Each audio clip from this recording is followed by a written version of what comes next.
అమ్మ కనకదుర్గమ్మ సాక్షిగా పైన అమ్మవారు ఉన్నారు, కనకదుర్గమ్మ అమ్మవారు కింద కృష్ణమ్మ అమ్మవారు ఉన్నారు, కృష్ణమ్మ తల్లి. కనకదుర్గమ్మ అమ్మవారి సాక్షిగా, కృష్ణమ్మ తల్లి సాక్షిగా నిబద్ధతతో నిజాయితీతో నిండు మనసుతో అమ్మవారిని వేడుకున్నాను. నా హృదయం గాయపరిచారు, నా మనసు గాయపరిచారు, నా వ్యక్తిత్వ అననం మీద నింద వేశారు. నేను నిబద్ధతతో నిండు మనసుతో అమ్మవారిని వేడుకున్నాను.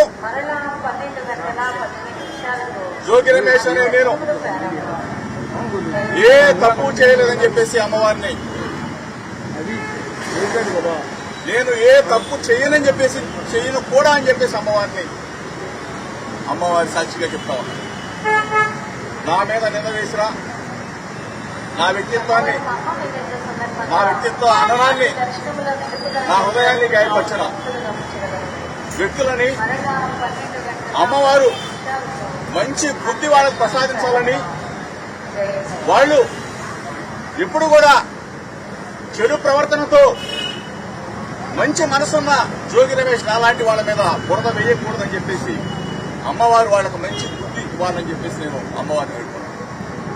గత 10 రోజులుగా చెప్తా ఉన్నా, మీడియా మిత్రుల సాక్షిగా చెప్తా ఉన్నా, రాష్ట్ర ప్రజలందరికీ చెప్తా ఉన్నా, జోగి రమేష్ అనేది నేను ఎప్పుడు ఏ తప్పు చేయలేదు, చేయనని చెప్పేసి నేను గౌరవ ముఖ్యమంత్రి చంద్రబాబు నాయుడు అడిగా, గౌరవ ముఖ్యమంత్రి కొడుకు నారా లోకేష్ అడిగా,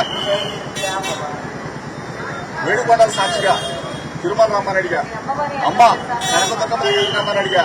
లేదు కాడితో కూడదంటే మీ ఇంటికి వస్తానని చెప్పా, లేదు అంటే లైట్ డిటెక్టర్ టెస్ట్ కి రెడీ అని చెప్పేశా, లేదు అంటే నార్కో ఎనాలిసిస్ టెస్ట్ కి రెడీ అని చెప్పేశా.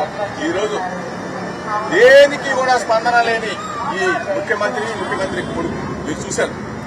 వీళ్లే కాదు, ఈ శాఖ మంత్రి వచ్చినా, ఏది ఎక్సైజ్ శాఖ మంత్రి వచ్చినా, సిట్ అధికారులు వచ్చినా ప్రమాణం చేయడానికి జోగి రమేష్ ఎప్పుడైనా సిద్ధంగా ఉన్నాడు అని చెప్పేసి అమ్మవారి సాక్షిగా ఏ తప్పు చేయని జోగి రమేష్ ని నిందల పాలు చేశారు. మీరే వచ్చి అమ్మవారి సాక్షిగా జోగి రమేష్ మీద మేము తప్పుడు మాటలు మాట్లాడామని చెప్పి చెప్పమని చెప్పేసి మీడియా మిత్రుల సాక్షిగా అడుగుతా ఉన్నా.